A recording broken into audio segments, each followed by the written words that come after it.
상권 분석에 대해서 정리를 하도록 하겠습니다. 여기에서는 상권이 갖는 의미, 의의에 대해서 먼저 좀 정리를 해보도록 하겠고요. 그리고 상권의 형태, 유형에 따른 특징과 더불어서 기본적으로 상권이 가지고 있는 이론들에 대해서 정리를 좀 하도록 하겠습니다. 그리고 상권에 대한 분석과 더불어서 단위 점포당의 상권 분석을 정리를 하는 그런 순서로 내용 정리를 하겠습니다.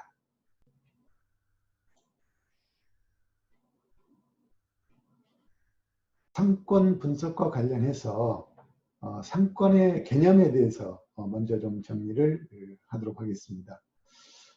상권이라고 하는 것은 앞에 우리가 입지와 관련해서 정리를 해봤는데요.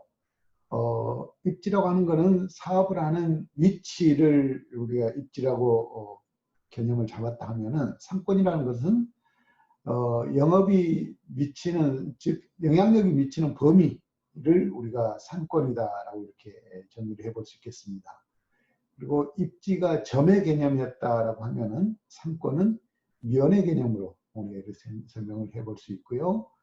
그리고 상권은 역세권이나 뭐 유흥가, 학원가 등 여러 가지 형태로 분류가 가능하다라고 이렇게 정리를 할 수가 있겠습니다.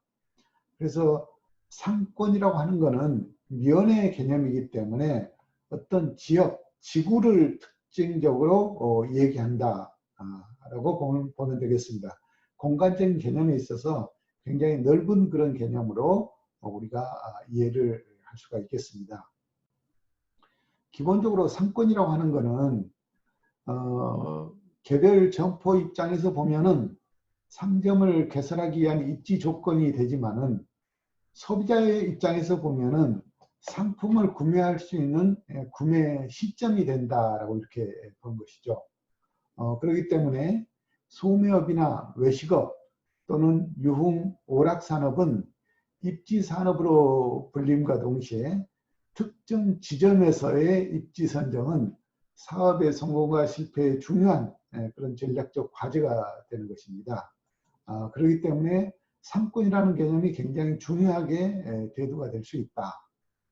그래서 우리가 상권 설정이라는 개념을 생각해 볼 수가 있는데, 이런 상권 설정이라는 것은 특정 점포가 고객을 끌어들이는 그런 지리적 범위가 어느 정도인지를 파악하는 것을 우리가 상권 설정이다라고 이렇게 볼 수가 있겠습니다.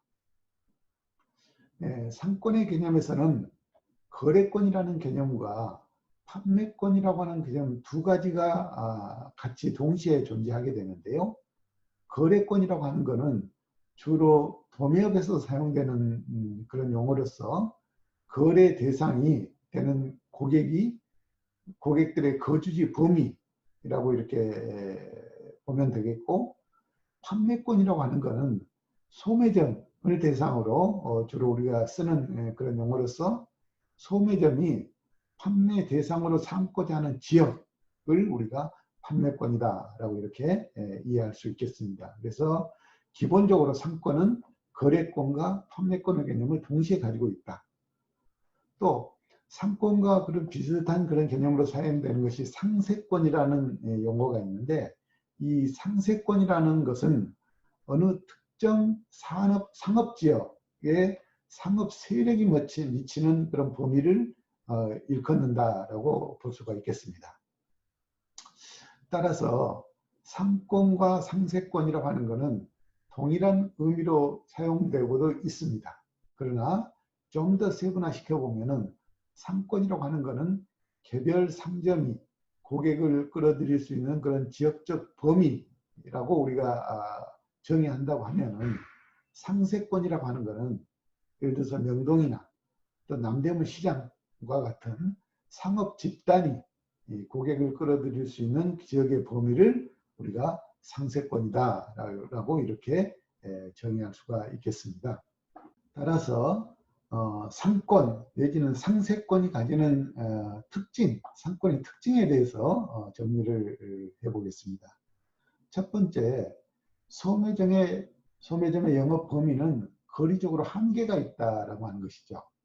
소매점의 상권 크기는 상품 구색이나 또는 가격, 서비스 등 상점 자체의 요인도 중요하지만은 소비자와의 거리가 대단히 중요하다라고 이렇게 볼 수가 있겠습니다.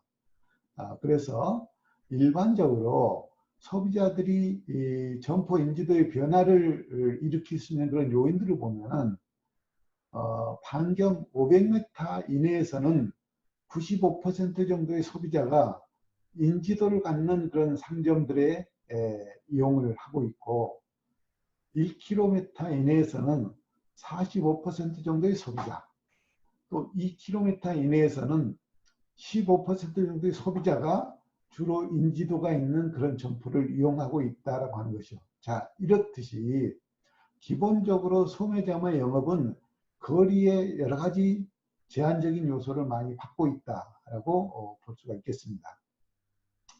이러한 현상으로 보아서 상품의 품질이 동일하면서 애프터 서비스를 받아야 되는 그런 상품일 경우에는 소비자들은 되도록 가까운 데서 상품을 구입하려고 하는 그런 경향이 있고, 또 최근에는 자가용 보유 가구 수가 급속도로 증가함에 따라서 소비자들의 구매 이동 거리가 점점 넓어지는 그런 경향을 보이고 있다라고 볼 수가 있겠습니다. 자, 특징 두 번째로는 소매점의 영업 범위는 각 상점이 가지고 있는 입지 조건에 따라서 다르다라고 하는 것입니다. 같은 상품을 취급하는 상점이라고 하더라도 고립 지역에 있는 상점보다는 시장이나 상점가에 있는 소매점은 훨씬 상권이 넓고, 또 주택가에 위치한 소매점의 상권은 이러한 상점가나 넓은 범위에 있는 소매점보다는 상권이 좁다라고 이렇게 볼 수가 있겠습니다. 또한 인근에 강이나 하천, 산, 큰 도로 등이 있으면은 완전히 상권을 구분을 해서 다른 상권으로 상권이 완전히 달라지는 이런 현상들을 보이고 있다라고 볼 수 있겠습니다. 이렇게 소매점은 입지에 따라서 상점이 가지고 있는 입지에 따라서 조건이 완전히 달라진다라고 볼 수 있습니다. 네, 세 번째로 소매점 상권은 상품의 종류에 따라서도 범위가 다르다라고 하는 것이죠. 같은 위치 상점이라도 지급하는 상품이 무엇이냐에 따라서 상권의 범위는 달라진다는 것입니다. 소비자들의 구매 이동에 관한 분석에서 허친슨 같은 경우에는 가정을 수립을 했는데요. 구매 활동은 도시 근교에 따라서 거주지 부근, 또 구도심, 도심 등으로 구분된다라고 이렇게 설명을 하고 있습니다. 상품에 따라서 사람들의 이동 거리가 다르다는 것은 상품에 따라서 소비자들의 구매 패턴이 다르다는 것을 의미하는 것이죠. 상권이 가지는 일반적인 특징에 대해서 정리를 해보도록 하겠습니다. 네, 상권의 크기는 영업장의 크기에 비례한다라고 보는 것입니다. 그래서 영업장의 크기가 어느 정도의 규모냐에 따라서 기본적으로 소비자들의 심리에 크게 영향을 미치고 있고, 이는 곧 상권의 크기에 영향을 준다라고 보고 있는 것입니다. 또 상권의 크기는 번화가냐, 교통 요충지냐, 또 중심가일수록 상권의 크기는 커진다라고 우리가 이렇게 보고 있습니다. 또 상품의 성격에 따라서는 상권의 크기가 바뀐다라고 하는 것이죠. 예를 들어서 편의점보다는 전문점이 훨씬 상권의 크기가 달라지고 범위가 넓어지는 이런 경향을 보이고 있고요. 또 브랜드명은 브랜드의 지명도에 따라서 상권의 범위가 확실하게 달라지는 것을 우리가 볼 수가 있겠습니다. 우리나라에서 나타나는 상권의 특성에 대해서 정리를 해보았습니다. 크게 우리는 한 4가지 개념 정도로 우리가 상권의 크기, 우리나라 상권의 특성을 정리를 해볼 수가 있겠는데요. 우리나라 상권은 굉장히 보수적인 상권이다라고 이렇게 우리가 설명을 하고 있습니다. 신흥 상권의 형성 기간이 굉장히 길고, 또 상업용지의 비율이 굉장히 높다 보기 때문에 상권 자체가 굉장히 보수적이다. 그래서 형성도 어렵지만 일단 한번 형성이 되면은 쉽게 변하지 않는 그러한 특성을 가지고 있는 게 우리나라의 상권이다라고 볼 수가 있겠습니다.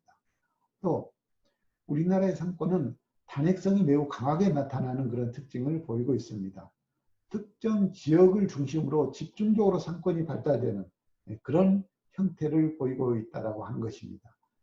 이러한 특성을 보이고 있기 때문에 우리나라의 상권에 있어서는 굉장히 상권을 발달시키고 상권의 흐름을 예측하기가 쉽지 않은 그런 특이한 점을 가지고 있다고 볼 수 있겠습니다. 또 하나의 특징으로서는 대형 유통종을 중심으로 상권이 집중적으로 발달하고 있다고 하는 것이죠. 앞에서 보았듯이 굉장히 보수적인 그런 성격을 띠면서 특정 지역을 중심으로 한 단핵성을 가지고 있다고 보기 때문에 이러한 요건들이 갖추어진 지역에서만 상권이 활발하게 번성할 수 있다. 또 이런 지역을 중심으로 대형 유통점들이 전체 상권을 리드해 가는 그런 경향을 보이고 있기 때문에 유통점을 중심으로 한 그런 상권의 발달이 아주 특이하게 형성되는 그런 상황이 있다고 볼 수 있겠습니다. 또 하나는 대응성이나 연속성이 그렇게 뛰어나지 못하다라고 하는 것이죠. 어떤 특정 상권에 대해서 새로운 상권을 만들어가는 과정이 쉽지 않고 또 연속적으로 계속 그 상권을 유지해 가는 데 있어서는 특별히 많은 노력을 기울여야만 되는 그런 한계성을 가지고 있는 것들이 바로 우리나라 상권이 가지고 있는 특성 중에 하나다라고 정리해 볼 수가 있겠습니다. 이어서 상권의 분류에 대해서 정리를 해보겠습니다. 상권은 대지나 물건이 미치는 영향력의 범위를 우리가 얘기하고 있었죠. 즉 점포와 고객을 흡입하는 지리적 영역이면서 또 모든 소비자의 공간 선호의 범위까지도 의미하고 있다라고 이렇게 보겠습니다.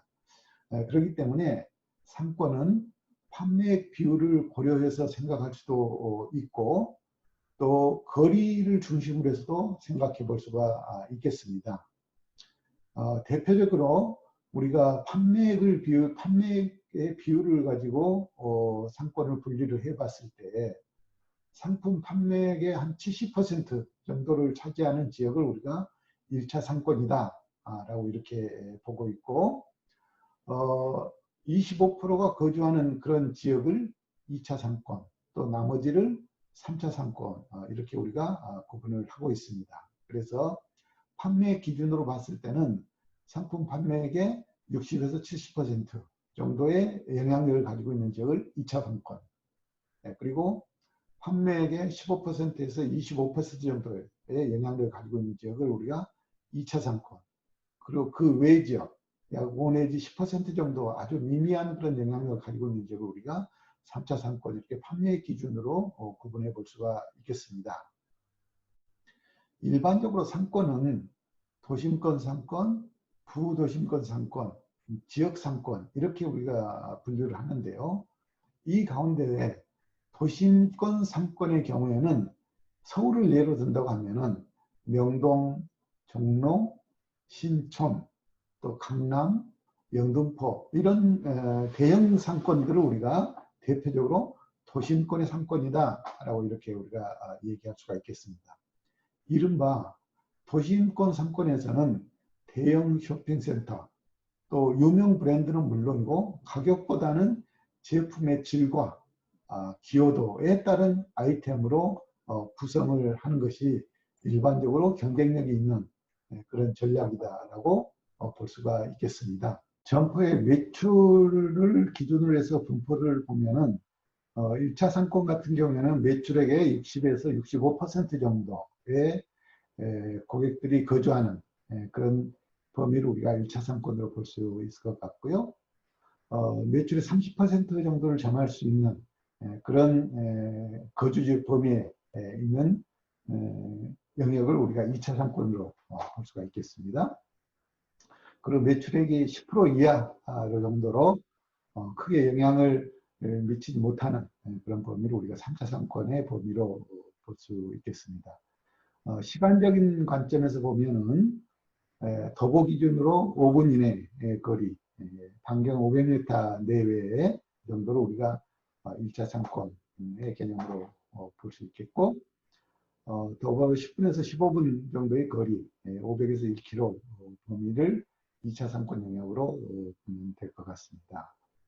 또 고객의 흡입률 기준으로 봤을 때는 전체 소비 고객의 30% 이상을 흡수할 수 있는 지역을 우리가 1차 상권으로 보고, 10% 내외의 이 소비자층을 흡수할 수 있는 지역을 2차 상권, 또 5% 이하로 영향력을 줄 수 있는 지역을 3차 상권으로 이렇게 우리가 구분을 해볼 수가 있습니다.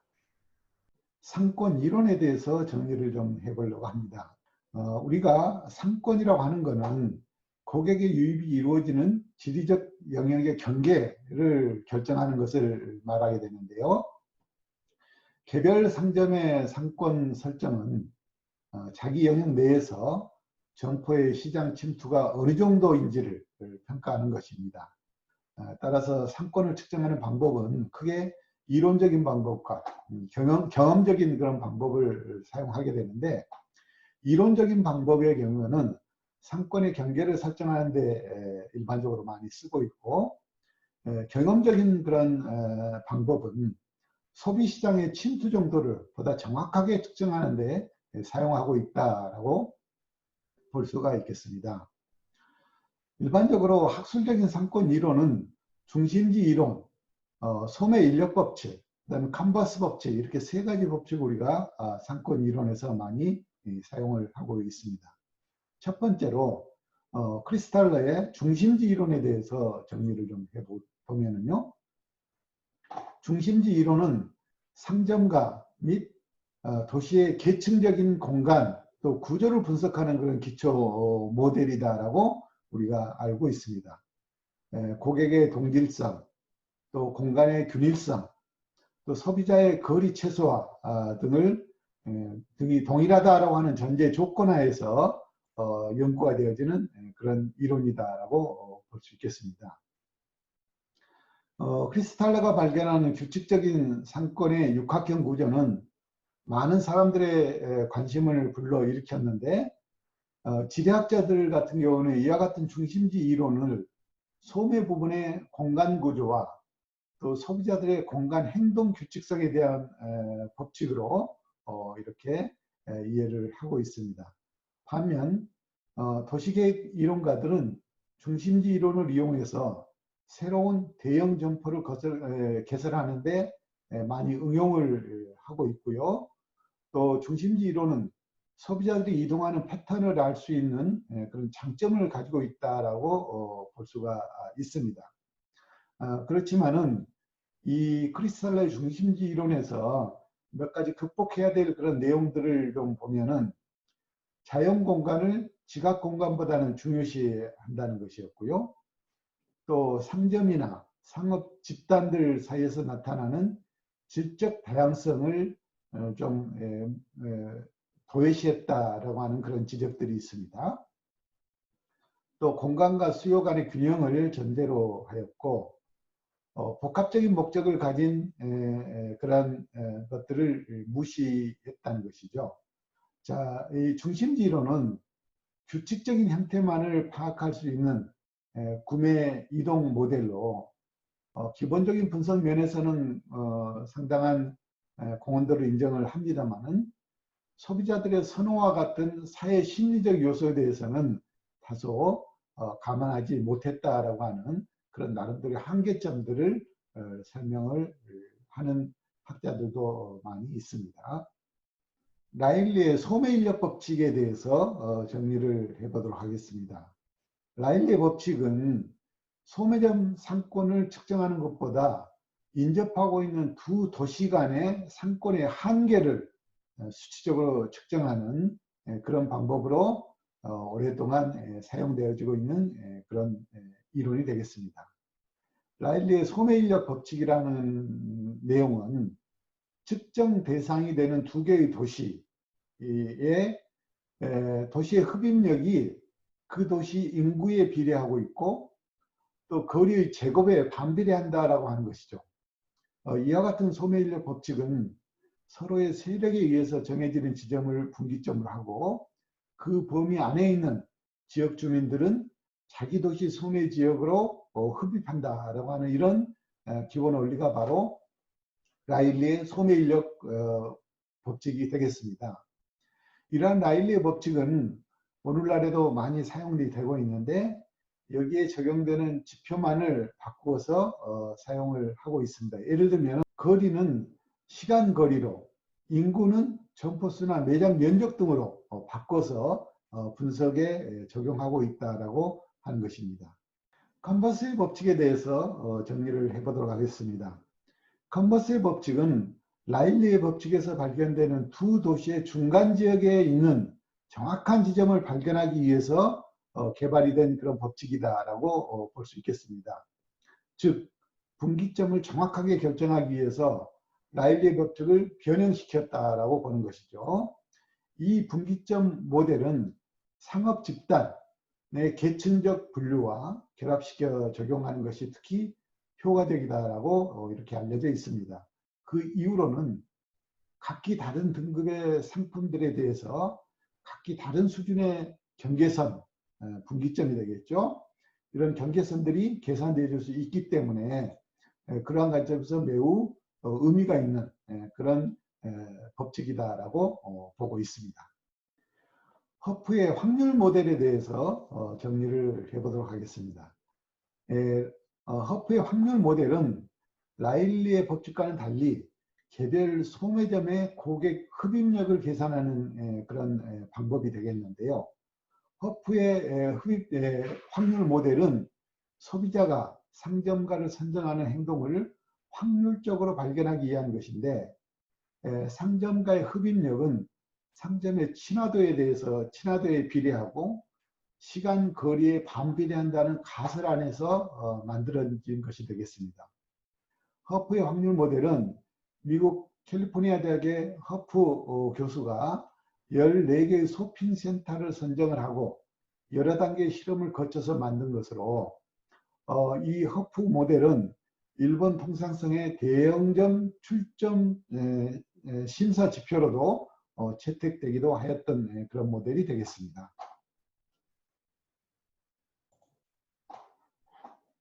상권 분석에 대해서 정리를 하도록 하겠습니다.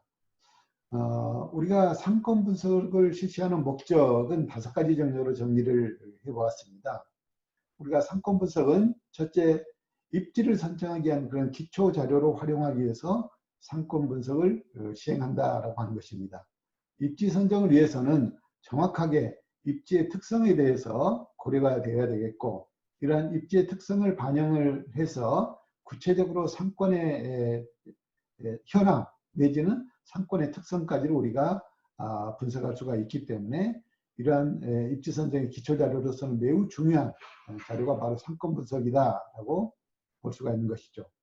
또 두 번째로는 이러한 상권 분석을 통해서 그 상권이 가지고 있는 특성을 정확하게 이해할 수가 있고 또 이런 분석 과정에서 예상되는 매출을 추정할 수가 있으며 경쟁업소에 대해서 자체 분석이 가능하고 또 경쟁업소와의 차별화 전략을 시행하는 데 있어서 매우 중요한 그런 기초 자료가 바로 이 상권 분석을 통해서 도출이 되고 있다라고 볼 수가 있겠습니다. 상권 분석의 중요성에 대해서 정리를 해보도록 하겠습니다. 상권 분석은 창업자가 사전에 사업성이 있는가를 검토를 하고 입점을 결정하는데 결정적인 역할을 담당한다라고 볼 수가 있겠습니다. 이보다 더 중요한 것은 창업 후 경영 과정에서 상권 분석의 중요성이 더욱더 나타나고 있다라고 볼 수가 있겠습니다. 상권의 특성을 알아야 효과적인 경영이 가능해지고 또 판매 촉진 전략도 먹힌다는 것이죠. 규격에 또 크기의 여하에 관계없이 업종 구분에 없이 가능한 사전에 상권 분석을 해보는 것이 중요하다라고 이렇게 볼 수가 있겠습니다. 상권 분석은 창업을 결정하기 위한 그런 중요한 요인이기도 하지만은 또 상권 분석을 통해서 나타나는 그런 지식과 노하우가 향후 사업 진행에 크게 도움이 된다라고 하는 것입니다. 그래서 상권 분석은 고객을 파악하는 데 결정적인 역할을 하게 되고요. 또 상권 분석은 사업의 범위를 결정하는 데 있어서 도움이 되고, 또 한편 상권 분석은 사업주의 경영 능력을 향상시키는 데 있어서 중요한 그런 기초 자료로 활용될 수 있다라고 볼 수 있겠습니다. 지형을 이용한 상권 분석에 대해서 정리를 해보도록 하죠. 먼저 상권의 규모와 더불어서 상권의 번성도, 즉 상권력과 관련된 내용들을 분석을 해보도록 하겠습니다. 지형, 지세, 또 점포 숫자, 배후지의 세대, 교통망의 연계성, 또 도로의 조건 등을 파악을 해서 대형 편의시설 및 장애물 시설 등의 시설 유무 파악 등을 통해서 시장 규모 및 상권력의 번성력을 판단할 수가 있습니다. 지형적으로 높낮이가 형성된 그런 지형의 특성의 경우에는 낮은 지역의 상권이 강하게 형성된다고 하는 거죠. 지형적으로 높낮이가 형성된 곳에 있어서는 낮은 지역이 상권이 강하게 형성된다. 이렇게 볼 수가 있겠습니다. 교통망이 잘 확충되어져 있고 또 각종 편의시설들이 집중되어져 있으며 또 보도 양쪽에 상권이 형성되어 있을 경우에는 조금이라도 보도가 낮은 곳이 더 상권력이 좋다라고 이렇게 볼 수가 있을 것 같습니다. 지형적으로 횡단보도가 형성되어져 있는 곳이 상권력이 굉장히 잘 발달된다라고 이렇게 볼 수 있죠. 횡단보도가 형성될 경우에는 고객의 5에서 10% 정도가 이 영향을 받는다라고 보고 있고요. 반경 2km 이상에서도 마케팅 전략에 의해서 고객들에게 알려진 상권으로 형성되어 줄 수 있다라고 이렇게 볼 수가 있겠습니다. 또 소점포의 경우에는 거의 사용되지 않는 그런 상권의 범위에서도 영향력을 발휘할 수 있는 것이 바로 횡단보도 설치와 관련된 상권의 영향력이다라고 보면 되겠습니다. 일반적으로 우리가 좋은 상권이다라는 표현을 많이 사용하는데 이러한 좋은 상권이라는 것은 어떤 특징들을 가지고 있을 때 좋은 상권이라고 얘기를 할 수 있는지 몇 개의 사례별로 정리를 해보도록 하겠습니다. 반경 2km 이내에 다음과 같은 조건들이 형성이 되어져 있을 때 우리가 좋은 상권이다라고 이렇게 얘기를 할 수 있는데요.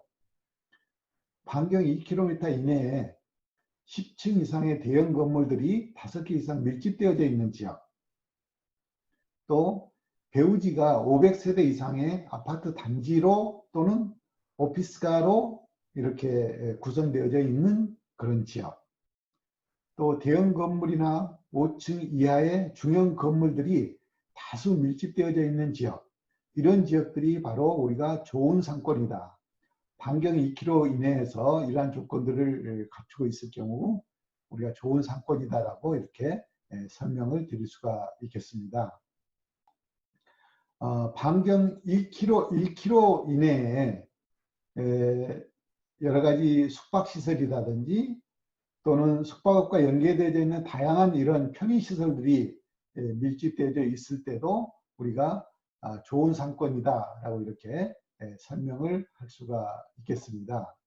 근처에 지하철역이 설치되어져 있거나 또는 버스 정류장이 있는 경우도 우리가 좋은 상권이다라고 이렇게 얘기를 하는데, 지하철역 같은 경우는 반경 300m 이내에 지하철역이 형성되어져 있고 출구가 2개 이상으로 다수의 출구를 가지고 있는 경우, 이럴 때 우리는 좋은 상권을 형성하고 있다라고 이렇게 볼 수가 있겠고, 반경 100m 이내에 버스 정류장이 특히 버스 노선이 5개 이상이 지나가는 그런 버스 정류장을 갖추고 있을 경우에도 우리가 좋은 상권이다라고 이렇게 설명할 수가 있겠습니다.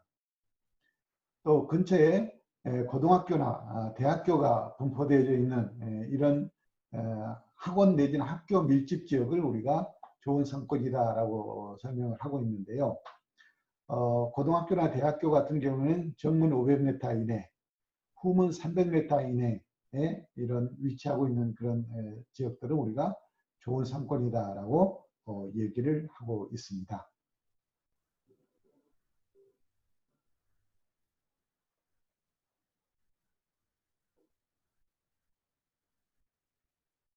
상권 분석과 관련해서 정리를 해보았습니다. 여기서는 상권이 갖는 의미와 더불어서 상권의 유형별 특징에 대해서 알아보았고요. 상권과 관련된 이론들에 대해서 정리를 해보았습니다.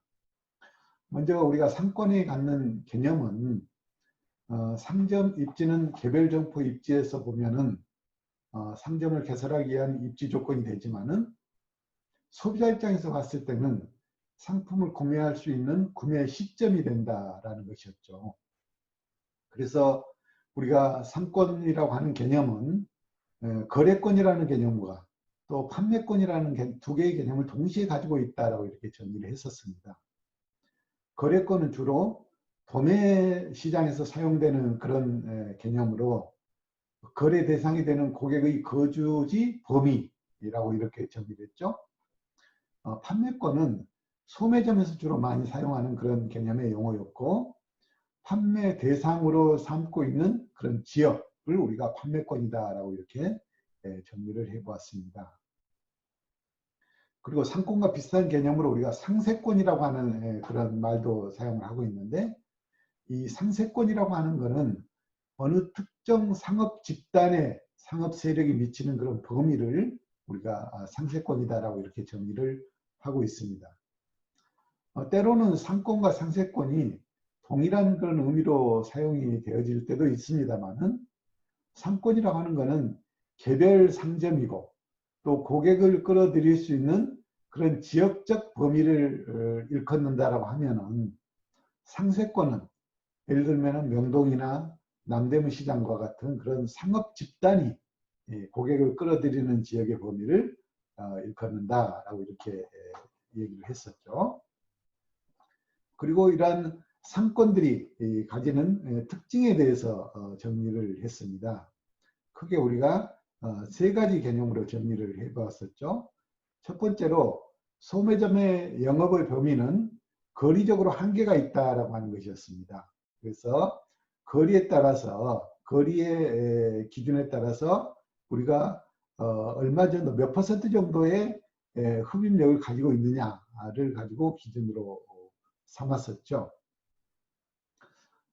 보통 500m 이내에서는 95%의 인지도를 갖는 상점들이 영업력이 있고, 또 반경 1km 이내에서는 45%, 또 2km 이내에서는 15% 정도로 영향력이 변하고 있다라고 하는 것을 우리가 예를 들었습니다.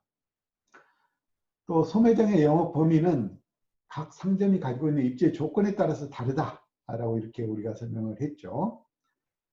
동일한 상품을 취급하는 상점이라고 하더라도 고립지역에 있는 상점보다는 시장이나 또는 상점가에 있는 소매점의 상권이 훨씬 더 넓다라고 이렇게 봤고, 주택가에 위치한 소매점의 상권은 상대적으로 상권의 범위가 좁다라고 이렇게 봤습니다. 또 인근의 강이나 하천 또는 큰 도로 같은 것들이 있는 경우에는 상권이 완전히 달라진다라고 이렇게 우리가 정리를 해 보았습니다. 소매점의 상권은 상품의 종류에 따라서도 범위가 다르다라고 했었죠. 같은 위치의 상점이라도 취급하는 상품이 무엇이냐에 따라서 상권의 범위가 달라진다라고 이렇게 우리가 보았습니다. 이어서 우리가 상권을 분류를 해 보았는데요. 대표적으로 우리가 상권을 분류하는 것은 점포와 고객을 흡입하는 지리적 영역, 또 소비자의 공간 선호도의 범위, 이런 것들이 상권을 분류하는 데 기본적인 영향을 미친다라고 이렇게 봤고요. 대표적으로 우리가 상품의 판매액을 기준으로 해서 상권을 분류를 해봤을 때 전체 상품 매출액의 70% 정도를 차지하는 지역을 우리가 1차 상권으로 이렇게 봤고 25% 정도를 차지하는 지역을 2차 상권, 10% 이하를 우리가 3차 상권이다라고 이렇게 정리를 해보았었습니다. 이어서 우리가 상권의 이론에 대해서 정리를 해보았습니다. 우리가 상권 이론은 크게 두 가지의 관점에서 정리를 해봤죠. 상권을 측정하는 방법은 이론적인 그런 방법과 그 다음에 경험적인 방법, 두 가지 방법이 있다라고 설명을 드렸고, 이론적인 방법은 상권의 경계를 설정하는 데 보통 많이 쓰여지고 있고, 경험적인 방법은 소비자 시장의 침투 정도를 보다 정확하게 측정하는 데 매우 중요하다라고 이렇게 보았습니다.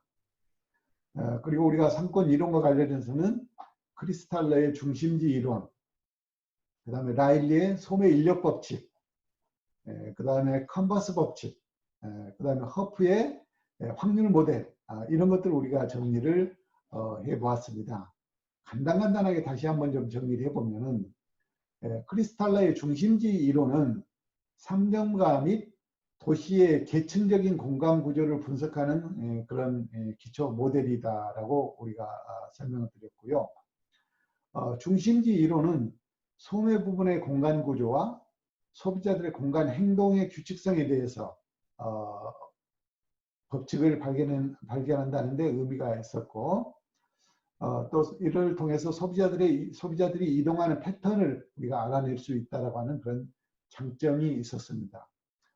그렇지만은 반대로 소비자들의 어떤 선호도와 같은 사회 심리적인 요소들이 다소 반영되지 못했다라고 하는 그런 한계점들에 대해서도 말씀을 드렸습니다. 라일리의 소매인력 법칙은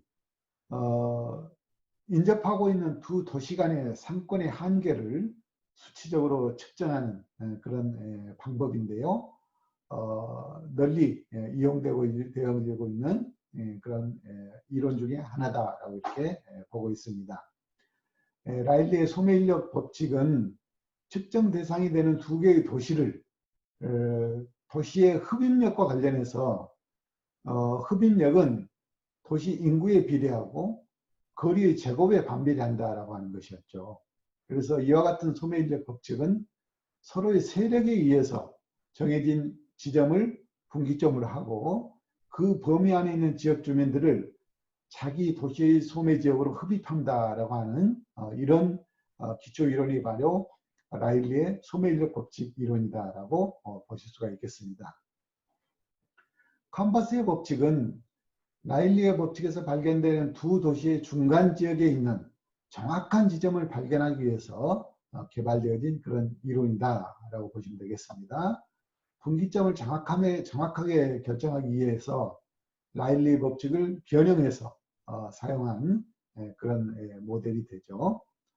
그 다음에 허프의 확률 모델은 라일리의 법칙과는 달리 개별 소매점의 고객 흡입력을 계산하는 그런 방법인데요. 허프의 확률 모델은 소비자가 상점가를 선정하는 행동을 확률적으로 발견하기 위한 것이었고, 또 상점가의 흡입력은 상점의 친화도에 비례하고 시간 및 거리에 반비례한다는 그런 가설하에 만들어진 법칙이었다라고 볼 수가 있겠습니다. 우리가 상권 분석에 대해서 정리를 해보았었죠. 우리가 상권 분석이 왜 중요한지, 어떤 목적으로 상권 분석을 시행하는지에 대해서 정리를 해봤는데, 기본적으로 상권 분석은 고객을 파악하는 데 결정적인 그런 역할을 하고 있고요. 또 상권 분석은 사업의 범위를 결정하는 데 도움을 주고 있으며, 또 사업주의 경영 능력을 향상시키는 데 있어서 상권 분석이 매우 중요하다라고 이렇게 우리가 정리를 해보았습니다. 이어서 우리가 지형적인 상권 분석을, 지형의 특징을 가지고 분석을 해봤습니다. 지형적인 높낮이가 형성되어져 있을 경우에는 낮은 지역이 상권이 강하게 발달하는 것을 보았고요. 횡단보도가 형성되어 있을 경우에는 굉장히 상권이 활발하게 형성이 된다라고 했었죠. 그래서 이런 횡단보도의 영향력은 고객의 5 내지 10% 정도의 영향을 미칠 수가 있고, 반경 2km 이상의 마케팅 전략에서도 영향력을 발휘할 수 있는 지역이 바로 횡단보도다라고 이렇게 정리를 해보았습니다. 상황별로 좋은 상권은 어떤 조건을 갖췄을 때 좋은 상권이라고 얘기할 수 있는지에 대해서 정리를 해보았습니다. 반경 2km 이내에 10층 이상의 대형 건물들이 5개 이상 다수 밀집되어져 있을 때, 또 배우지가 500세대 이상의 아파트 단지로 또는 오피스가로 이렇게 구성되어져 있을 때, 또 대형 건물이나 5층 이하의 중형 건물들이 다수 포진하고 있을 때, 이럴 때 우리가 좋은 상권이다라고 이렇게 정리를 해보았습니다. 또 반경 1km 이내에 숙박시설이라든지 또는 숙박 관련 여러 가지 업종들이 이렇게 밀집되어져 있는 그런 경우에도 우리가 좋은 그런 상권이다라고 설명을 했고요. 또 인근에 지하철역이나 버스 정류장이 포진하고 있는 지역도 우리가 좋은 상권이다라고 설명을 드렸는데, 구체적으로는 지하철역 같은 경우는 반경 300m 이내에 출구가 2개 이상 이렇게 위치하고 있는 것들은 매우 좋은 상권이다라고 봤고요. 버스 정류장 같은 경우는 100m 이내에 5개 이상의 버스 노선이 연결되어져 있는 그런 버스 정류장을 갖추고 있는 경우에는 우리가 좋은 상권이다라고 이렇게 정리를 했습니다. 또 인근에 고등학교나 대학교가 밀집되어져 있는 지역인데요. 고등학교나 대학교의 주변 지역에는 정문 500m 이내, 후문 300m 이내에 위치하고 있는 그런 매장들이 좋은 상권이다라고 정리를 해 보았습니다.